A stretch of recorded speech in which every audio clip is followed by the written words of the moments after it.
The air in the funeral home felt thick. It smelled of lilies and unspoken sadness. But under all that, you could feel a lot of tension, and it was all aimed at me. 6 years. For 6 years, I had managed to avoid this, to avoid her. And now, here we were at our mother's funeral, of all places. My sister, Emily, just walked in, wearing lots of diamonds, a mean smile on her face and him on her arm. The man who was supposed to be mine. She even had the guts to whisper, loud enough for me to hear, "Poor Sarah. Still alone, I see." She had no idea. The real shock wasn't her being there. It was what was about to happen next. Let me take you back. 6 years ago, my life was pretty much everything I'd ever dreamed of. My name's Sarah, and back then, I was deeply in love with Mark. And Mark? He wasn't just charming, handsome, and kind. He was also rich from his own hard work. His success felt like something out of a movie to someone like me, a local librarian who loved the quiet sound of pages turning and the smiles of kids finding new stories. We met at a charity event my library helped with. I was there, looking after the book donation table, feeling a bit awkward in my rented dress, and he walked up. He wasn't acting important, just truly interested in our reading program. We clicked right away, like finding a part of myself I didn't even know was missing. He loved my love for books, and I liked his ambition and the surprising gentleness I saw in his eyes. We talked for hours that night, and by the end of it, he'd asked for my number. Our dates were exciting, from quiet dinners at little Italian places I loved, to fancy parties that were his world. But he never made me feel small. He made me feel loved. After a year, a whole year of laughter, dreams, and a love I thought would never break, he proposed. It was a quiet evening in our new apartment that wasn't fully unpacked, the one with the big window I said would be perfect for reading. The ring was amazing, sure, but it was his words, his promise of a lifetime together, that made me cry with joy. My sister, Emily, well, Emily was always the favorite. 2 years younger, she was the beautiful one, the popular one. She always seemed to get whatever she wanted with that bright smile and a flick of her perfectly styled hair. Growing up, I was the quiet older sister who studied a lot, and she got all the attention. I wouldn't say we were enemies, not really, but we were always competing a little, mostly because of her, I think. I was happy in my little world, but Emily always seemed to need more attention, more people looking up to her, more everything. When I told my family about Mark, and then about the engagement, Mom was very happy. Dad was his usual quiet, supportive self. Emily, though. Emily was different. She acted very excited, said all the right things, of course, but there was this strange look in her I couldn't quite figure out. She started spending a lot more time with us, inviting herself over to the apartment, asking Mark many questions about his business, his life. And me, so happy I didn't notice, I just thought she was trying to get to know the man I was going to marry. I was so wrong. The betrayal, when it hit, was fast and very painful. It felt awful. It was 3 months before the wedding. Invitations were sent. The dress was chosen. Payments were made. I came home early from work one afternoon, thinking I'd surprise Mark, maybe take him for a surprise picnic. I walked into our apartment, our home, the place where we were building our future. The sounds I heard from the bedroom, they weren't sounds of surprise. They were sounds of people making love. And the woman's laugh that I heard, so happy and without worry, it wasn't mine. I remember just standing there frozen. The keys slipped from my fingers that felt nothing, making a loud noise on the hardwood floor. The bedroom door opened, and there was Emily, her face red, her lipstick messy, wearing Mark's shirt. Mark came out behind her. His face looked very shocked. Then he had this strange look like he just gave up. "Sarah, it's not what it looks like," he said with pauses.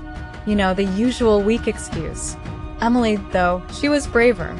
She lifted her chin, a look on her pretty face like she wouldn't back down.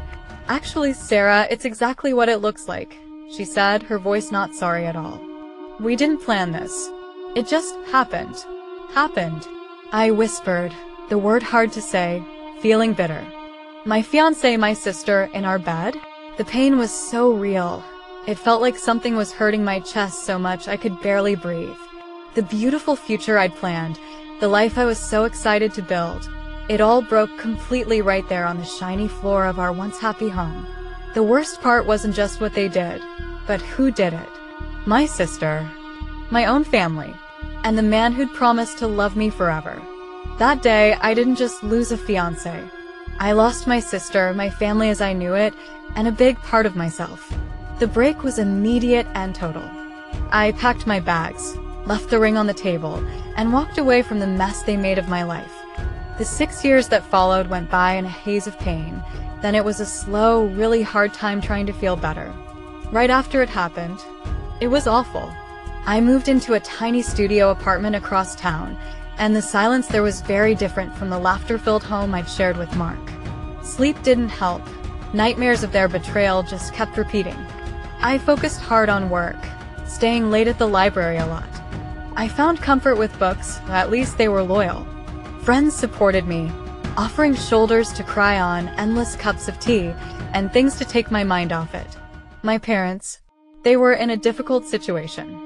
Mom tried to help us make peace to understand, but honestly, how could she? Her 2 daughters now hated each other. Dad, a man who didn't say much, just looked sad. The disappointment in his eyes was a constant reminder of our broken family. Emily and Mark, from what other people said, weren't sorry. They moved into a bigger, fancier house, got married in a very fancy wedding I thankfully wasn't invited to. Emily quickly started living like a rich wife. Pictures of their expensive trips and expensive toys would sometimes, and painfully, show up on social media from people we both knew or distant relatives. Every time I saw one, it was like a fresh stab of pain, a reminder of what she'd so cruelly taken. The split from Emily was complete. We didn't speak, didn't see each other. Family gatherings became very tricky.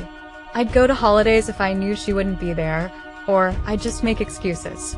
The few times we were in the same place, like a cousin's wedding or a bigger family event, the air would be thick with anger we didn't talk about. She'd show off her money, her diamond rings seeming bigger each time, her expensive clothes a sharp contrast to my simpler clothes. It was obvious she thought she'd won, and she wanted me to know it. Slowly, very slowly, I started to put my life back together. I went to therapy, dealt with my sadness and anger directly. I rediscovered things I loved that I stopped doing. I started writing again, mostly short stories, little escapes into worlds I could control. I got back in touch with old friends, made new ones. I even started dating again, carefully at first, then with a little more hope. No rich man this time, no fast, exciting love story, but there was kindness, respect, and the quiet joy of having someone nice with me.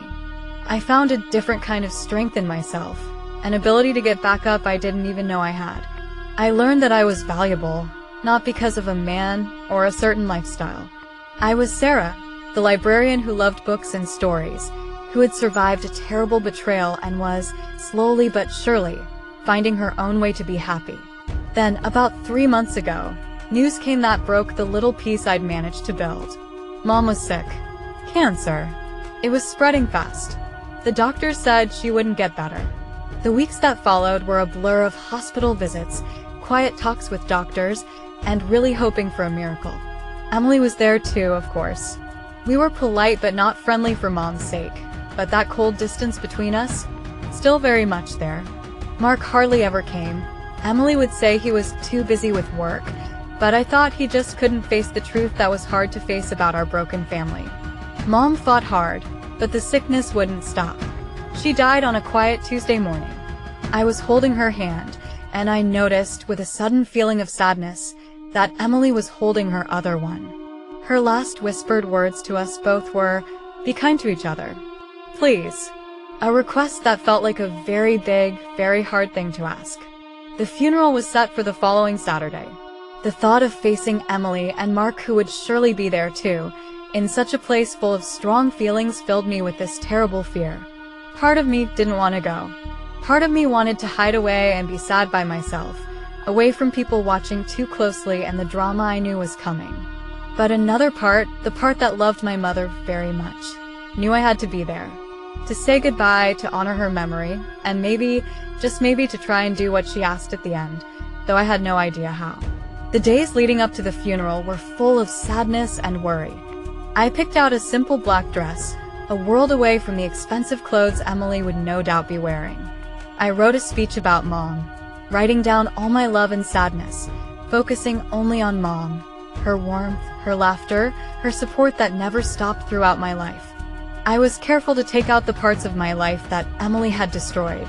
That gray, lightly raining Saturday morning, the drive to the funeral home felt like I was going to something terrible. I felt very nervous. What would I say if Emily tried to talk to me? What if Mark approached me? How could I possibly get through this day with any self-respect when every part of me was screaming with 6 years of pain and anger I held inside? As I pulled into the parking lot, I took a deep breath, stood up straighter, trying to be brave, and whispered to myself, "For Mom. Just get through this for Mom." Little did I know, just getting through it wasn't going to be an option. The funeral home was already filling up when I arrived. Soft organ music played, sad background music to the quiet talking and quiet sobs of grieving friends and family. I saw my father first, looking completely lost, his shoulders down, aged so much by grief. I hugged him tightly, whispering words of comfort I wasn't sure I even felt myself. Aunts, uncles, cousins, familiar faces, some offering real sadness for me, others a look that showed they were curious and felt sorry for me, which I knew was a mix of sorrow for Mom and an unhealthy interest in the family drama about to happen. I found a seat in the second row, wanting to be close, but also needing a bit of space. And then they arrived. Emily and Mark came in a way that made people notice, just as I knew they would. It wasn't loud or showy in their actions, but just by being there.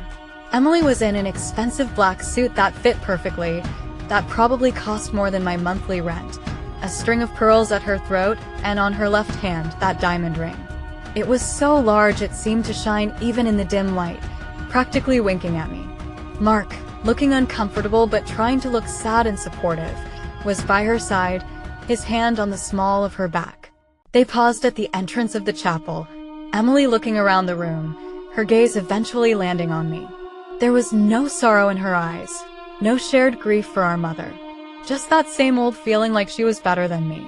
As they walked down the aisle, many people started whispering. I could feel everyone's eyes looking quickly from me, to Emily and to Mark. The air was thick with past problems we didn't talk about. Emily guided Mark to the front row, directly across the aisle from where I sat with Dad. Close enough for me to see the expensive watch on Mark's wrist, the small logo from an expensive brand on Emily's handbag. Close enough for the tension to be so much it felt hard to breathe. The service began. Pastor Johnson spoke kindly of Mom, of how giving she was, her faith. Friends shared short stories. I went up and delivered my speech about her. My voice shook at first, then became stronger as I focused on my mother's love, her spirit. I spoke of her kindness, her laughter, the way she made everyone feel special. I carefully avoided any mention of the trouble that had marked our family for the past 6 years. For a few special minutes, it was just about Mom. When I finished, tears streaming down my face, there was a respectful silence, then quiet sounds of people saying it was good. I returned to my seat, very tired from all the feelings, hoping the worst was over. Then it was Emily's turn. She rose, pretending to be sad but calm, though I knew her well enough to see the act in it. She lightly touched her eyes with a lace-trimmed handkerchief and began to speak. Her speech was different. It was less about Mom and more about how Mom had always supported her, how Mom had admired her choices, her life. She managed to cleverly add small mentions of her and Mark's wonderful marriage, their beautiful home, as if wanting approval even here at our mother's funeral. It was a perfect example of her making everything about her, pretending it was sadness. As she spoke, I saw Mark move around nervously. He glanced over at me, a quick look of something, guilt? Regret, maybe? In his eyes before he quickly looked away. My father simply stared straight ahead. His face showed a deep sadness that went beyond just losing his wife. The service ended, and people began to walk out in a line towards the reception area, a smaller room next to the chapel where coffee and words of sympathy were being offered. I stayed behind, not wanting to be caught up in the crowd, especially not near Emily and Mark. My father stayed by my side, a silent, supportive presence. And that's when it happened. Emily, instead of going to the reception, went straight for me. Mark followed slowly, not wanting to. She stopped right in front of me, her expression a fake look of sadness that didn't quite reach her eyes. "Sarah," she said, her voice sounding fake sweet. That was a nice speech for Mother. Before I could even think of a response, she glanced down at my simple dress, then at her own expensive outfit, a quiet but obvious way of comparing. Then came the line I'd heard her whisper when she first walked in. "Poor you," she said, a little louder this time, a bit of meanness mixed with her fake pity in her tone. "Still alone, after all these years. It's such a shame. Mark and I often say, if only you could find someone. But I suppose," she trailed off, and what she meant was clear without saying it, that I was somehow not good enough, not wanted. Something inside me, stretched so tight for 6 long years, finally broke. All the grief, the anger, the feeling ashamed, the total unfairness of it all, just exploded. My mother's last wish for kindness? It disappeared in the face of such meanness on purpose. Alone. I repeated, my voice very quiet in a scary way. "Is that what you think, Emily? That because I don't have a man showing off money that wasn't really his to begin with on my finger, I'm alone?" Emily's smile weakened. Mark looked like he wanted to disappear. Several nearby relatives, who'd been pretending not to listen, fell silent, their attention now watching us very closely. "Stolen money?" Emily said with disrespect, trying to get calm again. "Mark is a successful businessman, Sarah. Something you wouldn't understand." "Oh, I understand more than you think," I replied quickly and angrily, my voice rising now, drawing more attention. "I understand betrayal. I understand lying. I understand what it's like to have your life, your future, your fiancé stolen by your own sister." "Now, Sarah, this isn't the time or place," Mark interrupted, his voice trying to calm me down. "Isn't it, Mark?" I turned on him, anger I held back for years finally coming out. "When is the right time?"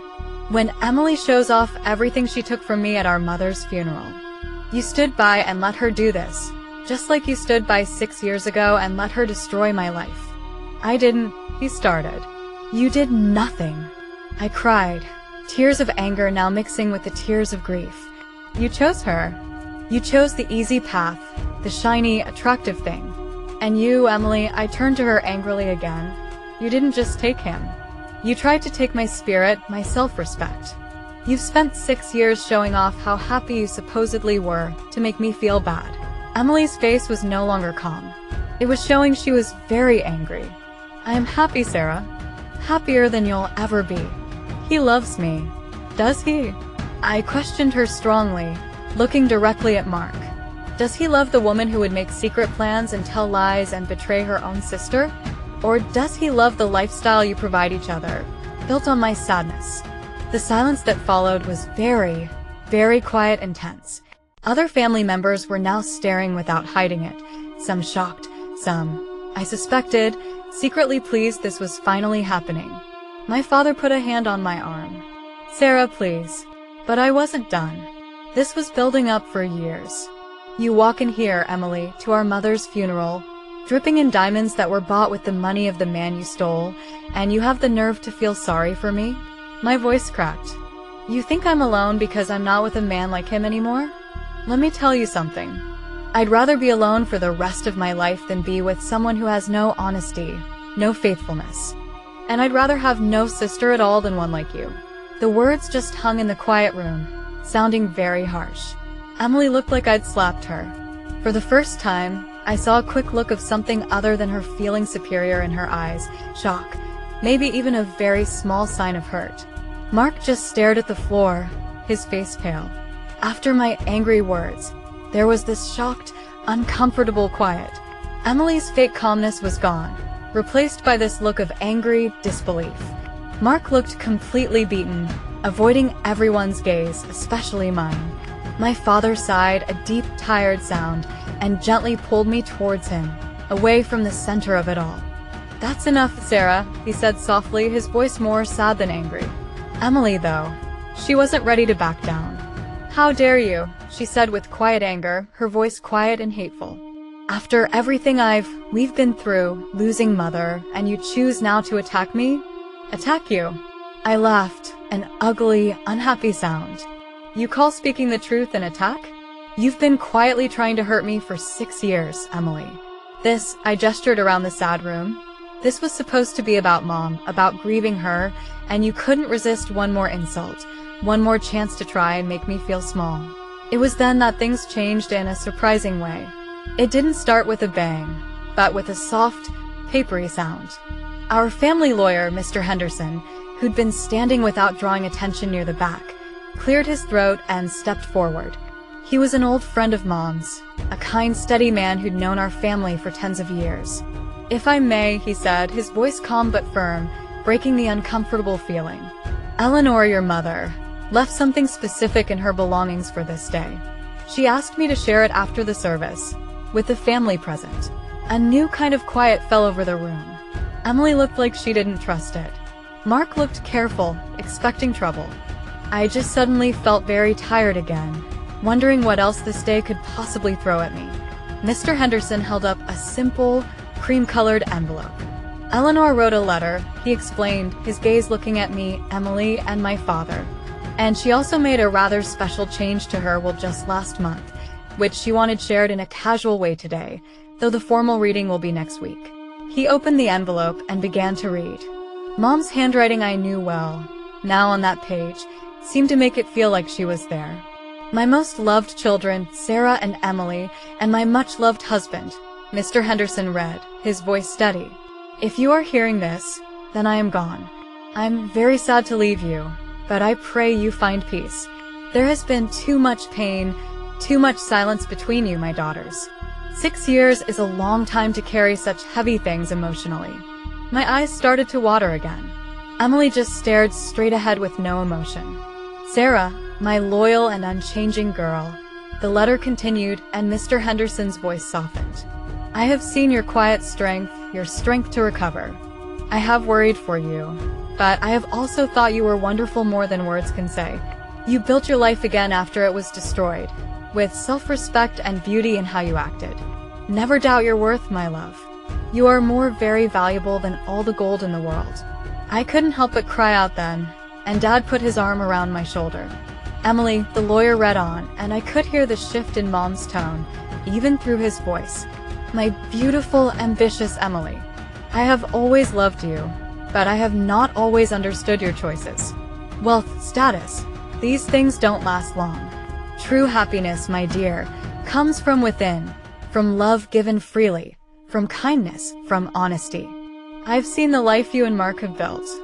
From the outside, it looks shiny and wonderful.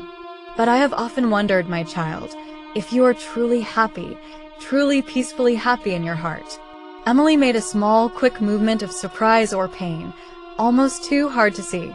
Mark shifted his weight, his gaze fixed on a point on the carpet. "The betrayal that happened 6 years ago hurt this family deeply." Mom's words continued, honest but kind. "It hurt Sarah terribly, and it changed how our lives went. I have prayed for making peace, for forgiveness, though I know some wounds are too deep to ever fully heal." Then came the part that no one, especially Emily, saw coming. Mr. Henderson paused, then looked directly at Emily and Mark. "Eleanor's change to the will is quite specific. She has left most of what she owned, her house, her savings, and her jewelry she loved, with one important thing not included, to Sarah." People watching gasped in surprise.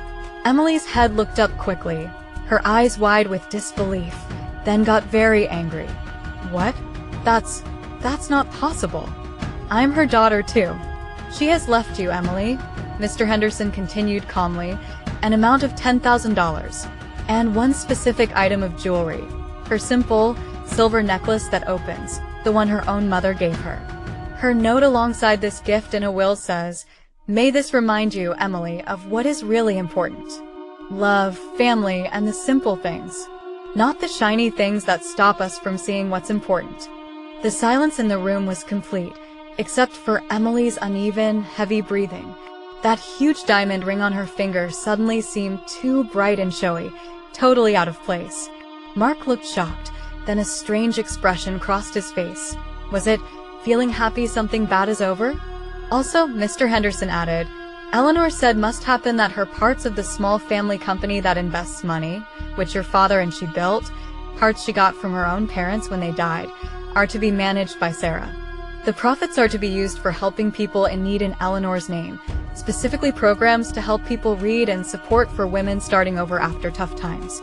She felt Sarah had the honesty and caring for others to manage this thing left behind for the future. Emily was pale, her false courage completely gone, replaced by a look of complete ruin and deep shock. But it wasn't just about the money. I could see that. It was saying it in front of everyone, Mom's final statement that couldn't be argued with on the things she believed were important, and perhaps a kind but strong disapproval of the path Emily had chosen. The shock wasn't just the financial difference. It was the judgment about what is right and wrong, delivered from beyond the grave.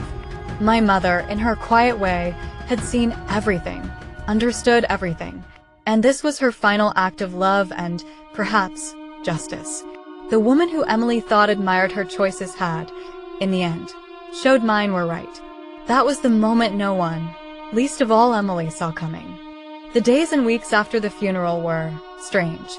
The big fight and Mom's words from after she died had shocked everyone a lot in our extended family. Emily and Mark left the funeral reception almost immediately after Mr. Henderson's announcement. Emily's face showing cold anger, Mark looking like a man in a very difficult and careful situation. We didn't exchange any more words that day.